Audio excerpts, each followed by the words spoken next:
வணக்கம். உலகம் முழுவதும் நடந்த நிகழ்வுகளின் தொகுப்புகளை சில நொடிகளில் உங்கள் கண்முன்னே நிறுத்தும் டாப் 20 செய்திகள்.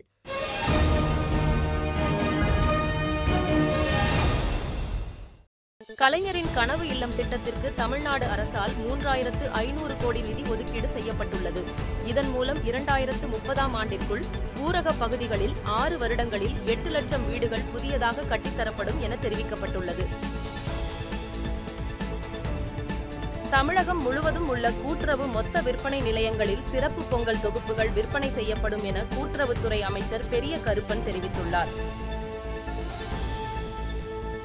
சென்னை பாஜக தலைமை அலுவலகத்தில் செய்தியாளர்களை சந்தித்து பேசிய பாஜக மாநில தலைவர் அண்ணாமலை, 2026 மக்களவை தேர்தலுக்கு பிறகு ஒரே நாடு ஒரே தேர்தல் முறையை எதிர்பார்க்கலாம் எனவும், அதிமுகவுடன் பாஜக கூட்டணி அமைக்குமா என்ற கேள்வி அதற்கு நேரமும் காலமும் இருக்கிறது என்றும் பதிலளித்துள்ளார். நீட் தேர்வை ஆன்லைனில் நடத்துவது குறித்து மத்திய அரசு ஆலோசனை நடத்தி வருவதாக மத்திய கல்வித்துறை அமைச்சர் தர்மேந்திர பிரதான் தெரிவித்துள்ளார். திமுக தலைமைச் செயற்குழு கூட்டம் வரும் 22ஆம் தேதி முதலமைச்சர் மு.க.ஸ்டாலின் தலைமையில் நடைபெறும் என திமுக பொதுச் செயலாளர் துரைமுருகன் அறிவித்துள்ளார். சென்னை துறைமுகத்தில் கடற்படை வீரர்களை அழைத்து வர சென்ற கார் கடலில் கவிழ்ந்ததில் மாயமான முகமது சகியை தேடும் பணி தீவிரமாக நடைபெற்று வருகிறது. சென்னையில் 22 கேரட் ஆபரண தங்கத்தின் விலை இன்று சவரனுக்கு 120 ரூபாய் குறைந்து 57,080 ரூபாய்க்கு விற்பனை செய்யப்படுகிறது. தங்கம் கிராமுக்கு 15 ரூபாய் குறைந்து 7,135க்கு விற்பனை செய்யப்படுகிறது.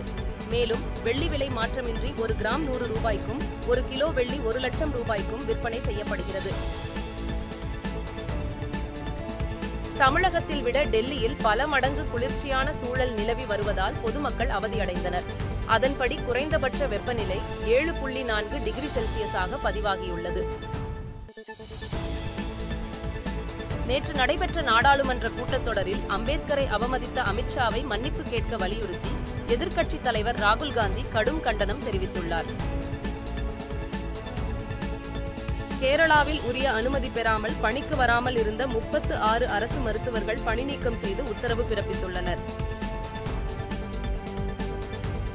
உத்தரப்பிரதேச முதல்வர் யோகி ஆதித்யநாத்திற்கு கொலை மிரட்டல் விடுத்த ஷேக் அதுல் என்பவரை நொய்டாவில் போலீசார் கைது செய்து விசாரணை நடத்தி வருகின்றனர். கர்நாடகாவின் காவிரி நீர்பிடிப்பு பகுதியில் பெய்த மழை குறைந்ததால் ஒகேனக்கல்லுக்கு நீர்வரத்து 6000 கன அடியாக குறைந்ததை அடுத்து சுற்றுலா பயணிகள் குடும்பத்துடன் பரிசல் பயணம் மேற்கொண்டு காவிரி ஆற்றின் அழகை ரசித்தனர். விமான நிலையங்களுக்கு இனி வெடிகுண்டு மிரட்டல் விடுத்தால் 1 கோடி ரூபாய் வரை அபராதம் விதிக்கப்படும் என மத்திய அரசு அறிவிக்கப்பட்டுள்ளது. வங்காளதேசத்துக்கு எதிரான 2வது 20 ஓவர் போட்டியில் வெஸ்ட் இண்டீஸை 27 ரன் வித்தியாசத்தில் வீழ்த்தி வங்கதேசம் தொடரை கைப்பற்றியது. மோசாம்பிக் நாட்டின் பல பகுதிகளை சிடோ என பெயரிடப்பட்ட சூறாவளி கடுமையாக தாக்கியதில் 34 பேர் உயிரிழந்ததாகவும் 319 பேர் காயமடைந்து உள்ளதாகவும் அந்நாட்டின் தேசிய பேரிடர் ஆபத்து மேலாண்மை அறிவித்துள்ளது. அமெரிக்காவுக்கு இந்தியா அதிக வரி விதித்தால் பதிலடியாக அவர்களுக்கும் அதே அளவுக்கு வரிகளை விதிக்கு பழிக்கு பழித்திட்ட அணுகுமுறையை கையில் எடுப்போம் என ட்ரம்ப் எச்சரிக்கை விடுத்துள்ளார். சர்வதேச கிரிக்கெட் போட்டியில் இருந்து ஓய்வு பெறுவதாக தமிழக வீரர் அஸ்வின் தெரிவித்துள்ளது கிரிக்கெட் ரசிகர்களிடையே பெரும் சோகத்தை ஏற்படுத்தியுள்ளது. பாகிஸ்தானில் போலீசார் மற்றும் ராணுவ வீரர்களை குறிவைத்து பயங்கரவாதிகள் நடத்திய தாக்குதலில் 3 பேர் உயிரிழந்துள்ளனர். மேலும் 2 பேர் படுகாயமடைந்துள்ளனர். மத்திய ஆப்பிரிக்காவில் அமைந்துள்ள காங்கோ நாட்டின் மைடோபி மாகாணத்தில் உள்ள பெமி ஆற்றில் படகு கவிழ்ந்து விபத்துக்குள்ளானதில் 25 பேர் பரிதாபமாக உயிரிழந்தனர்.